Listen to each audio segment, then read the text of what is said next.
Off with her head.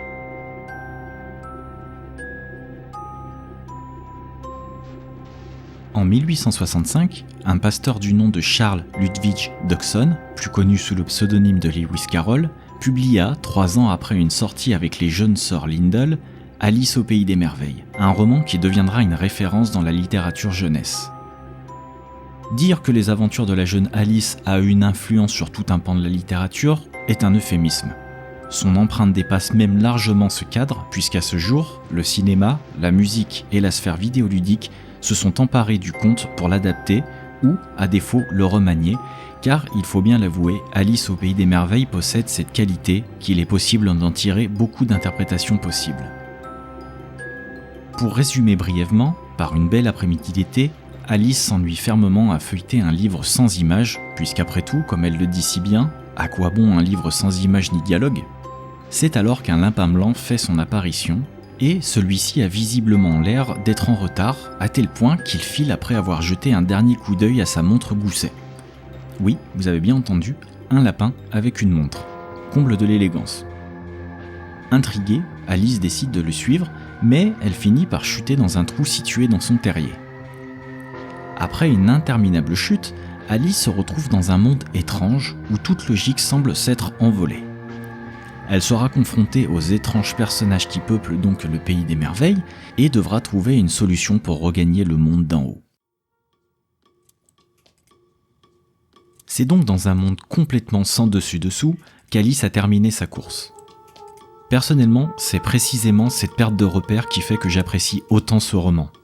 Se retrouver confronté à cet absurde, ce bizarre, qui, à défaut d'étonner Alice, ne la déconcerte pas le moins du monde.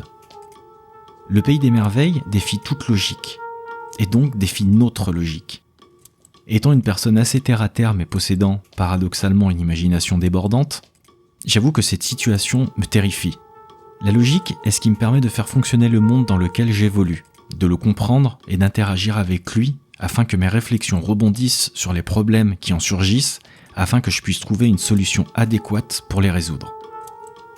Mais au pays des merveilles, tout ça n'est qu'une illusion.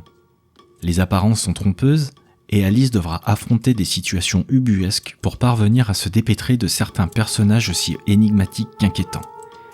Car oui, ce monde est inquiétant, de par son fonctionnement déjà, mais aussi de par les protagonistes qui le peuplent.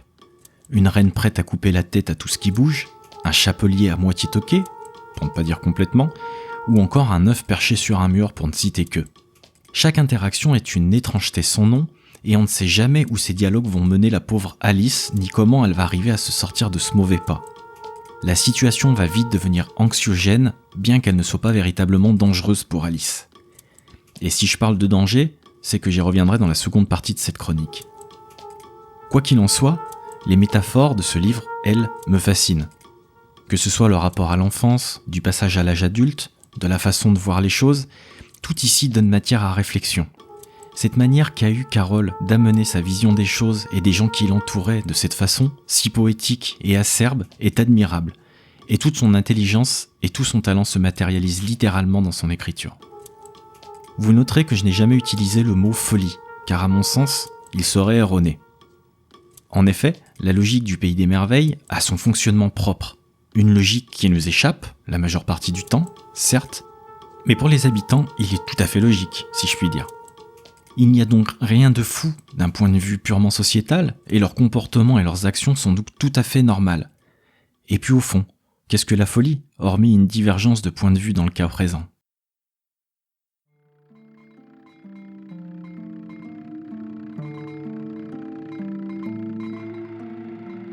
Je pourrais vous parler des heures d'Alice au pays des merveilles, mais pour aujourd'hui, là n'est pas le sujet, ou du moins pas complètement.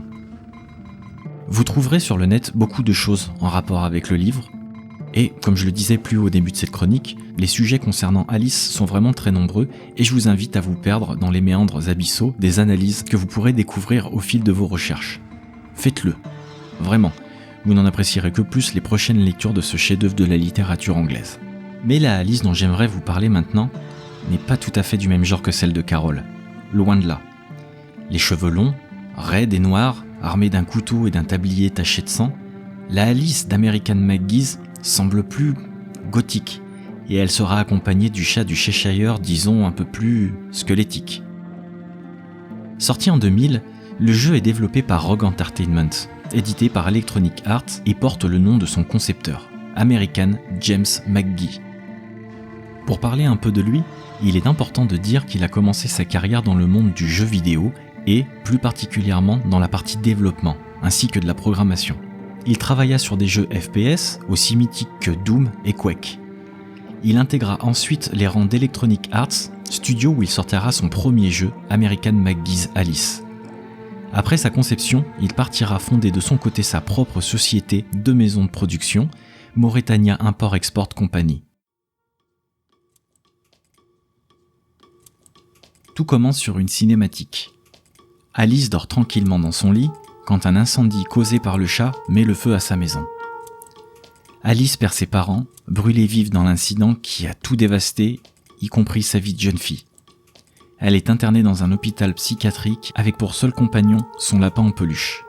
Durant ces années d'internement, elle va se réfugier dans un monde imaginaire, le pays des merveilles, que son mental a quelque peu remodelé. En effet, il s'est transformé en véritable cauchemar où le danger guette à chaque recoin.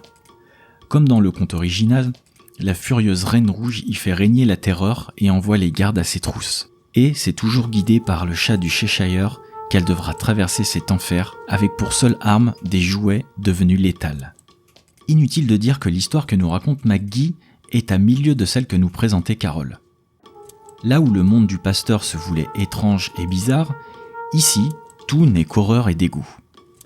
Les personnages sont mutilés, pervers, dangereux, et Alice ne vaut pas mieux qu'eux à vrai dire, car c'est muni d'un couteau de cuisine qu'elle devra partir à l'assaut de la forteresse de la reine. C'est aidé par un petit arsenal d'une dizaine d'armes assez originales, disons-le, que le joueur devra atteindre le sommet de la colline. Et c'est entre autres avec des cartes à jouer, un maillet de cricket ou des dés diaboliques qu'il aura le choix de la mort de ses opposants. Beaucoup ne seront pas utilisées, car pas vraiment pratiques, mais elles ont au moins le mérite d'exister. Car oui, American McGee's Alice n'est pas un jeu facile. Non pas que la difficulté soit élevée, non, pas du tout, mais son gameplay et sa maniabilité en font un véritable casse-tête parfois. Le jeu fait partie de cette catégorie d'action-aventure qui mélange plusieurs phases de jeu.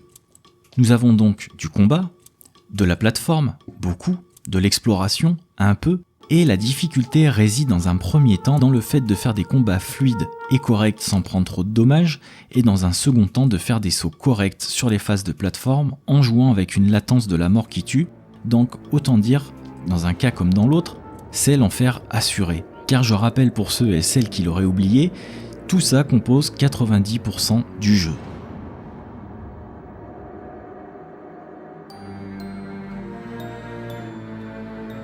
Quoi qu'il en soit, comme pour la plupart des joueurs d'ailleurs, je ne joue pas à ce titre pour le gameplay. Pour tout vous dire, il possède d'autres atouts majeurs. L'un des éléments centraux de cet American McGee's Alice est sans conteste le pays des merveilles qui, avouons-le, a été métamorphosé par le créateur du jeu. Et le moins que l'on puisse dire, c'est qu'il est à l'image de ses protagonistes qui le peuplent.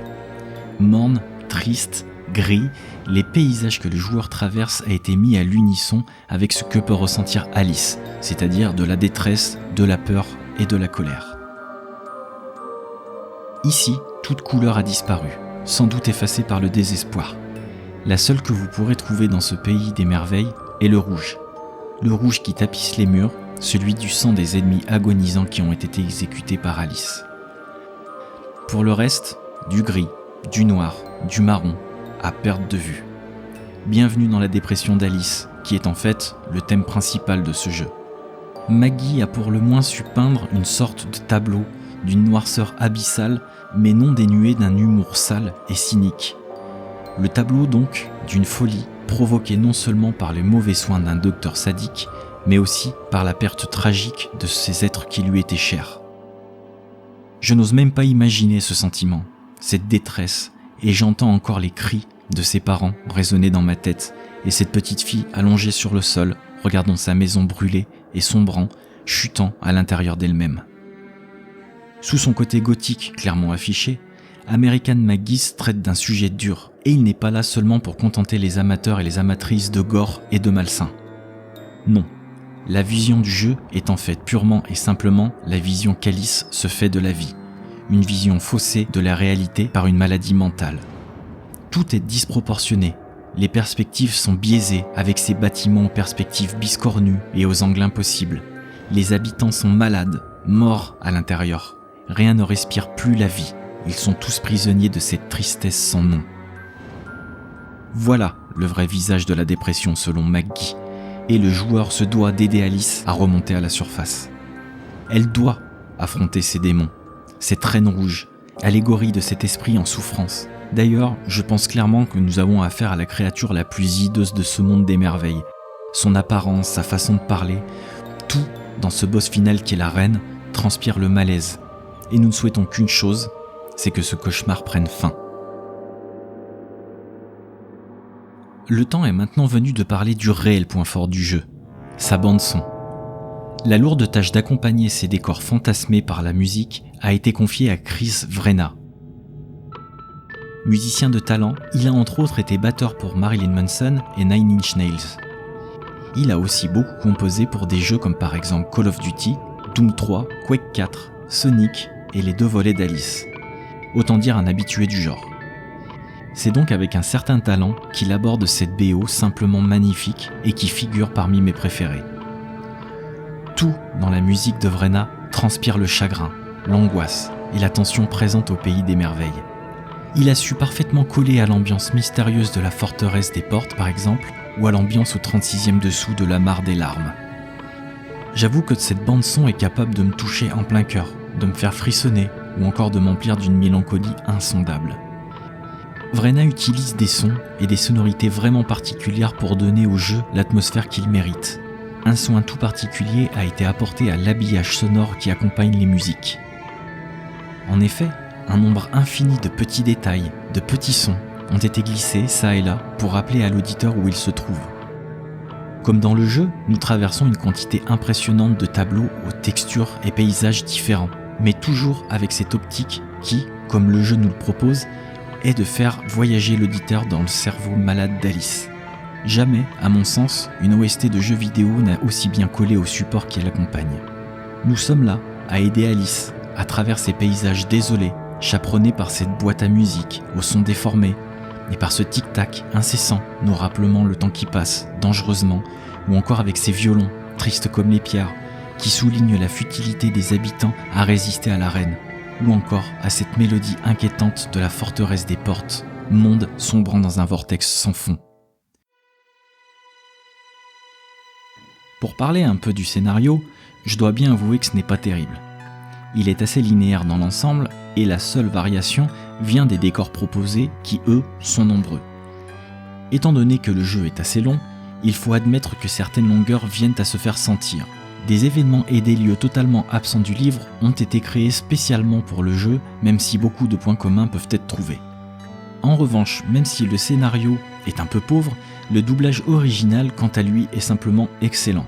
Et je ne peux que vous conseiller d'y jouer en anglais, car je dois bien avouer qu'après avoir entendu la voix française, je peux vous affirmer que c'est une réelle catastrophe et qu'elle vous gâcherait largement l'expérience de jeu. Au final, je vous crie mon amour pour ce jeu sans pour autant vous avoir dit pourquoi je l'aime autant. Eh bien déjà, je pense qu'il y a une grosse part de nostalgie. C'est donc totalement subjectivement que je vous en parle. Le jeu est sorti alors que j'étais adolescent et il m'a toujours suivi depuis. C'est pendant cette période que j'ai aussi construit ce que je suis, c'est-à-dire cet amateur de musique sombre, de glauque et de visions cauchemardesques. J'aimais et j'aime toujours les choses qui me bousculent. Et American McGee's Alice en fait partie. Le thème de l'aliénation mentale, du deuil, de cette vision pessimiste du monde, me touche car au final, même si tout est noir, Alice fait tout pour s'en sortir et essaye avant tout d'aller mieux en se battant contre tout, mais avant tout contre elle-même. Et c'était un peu ma façon de voir les choses à ce moment-là. Les Sisters of Mercy, Bauhaus, Siouxsie and the Banshees et les Cure m'accompagnaient, et je pense que tout ça mélangé a contribué à vraiment apprécier les choses froides et hors normes. Je découvrais là un jeu comme je n'en avais jamais vu auparavant. Il matérialisait littéralement tout ce que j'aimais, et il est vraiment difficile pour moi d'arriver à trouver les mots justes pour un sentiment aussi fort que ce que m'a procuré ce jeu, car c'est carrément un pan de ma vie qui se construisait à ce moment-là. Cette volonté d'aller à contre-courant de ce que pensaient les autres, de sortir d'un moule pour rentrer dans un autre au final, mais peu importe, j'y étais à ma place dans ce moule, à apprécier le morbide et à contempler la mort. Et même à l'heure actuelle, j'éprouve toujours cette fascination pour ces visions. Trouver le beau dans ce que beaucoup considèrent comme laid, trouver de la raison dans ce qui est irraisonné, et trouver un sens à ce qui n'en a pas. Et je pense que je serai comme ça jusqu'à la fin, jusqu'à ma fin. Oui, j'aime ce côté dark. Oui, j'aime ces éclaboussures sanguinolentes. Oui, j'aime ce côté revanchard qu'Alice a sur la vie. J'aime ce cynisme, mais j'aime surtout cette façon, sa façon de se battre, quel qu'en soit le prix. Et elle l'a dit elle-même, elle a déjà accueilli la mort. Mais peu importe, seule compte le combat, et il y a fort à parier que si Alice n'avait pas essayé de se battre contre sa dépression, et qu'elle n'avait pas essayé de se frayer un chemin jusqu'à la lumière à grand renfort de couteau de cuisine, la reine de cœur régnerait encore sur son pays des merveilles.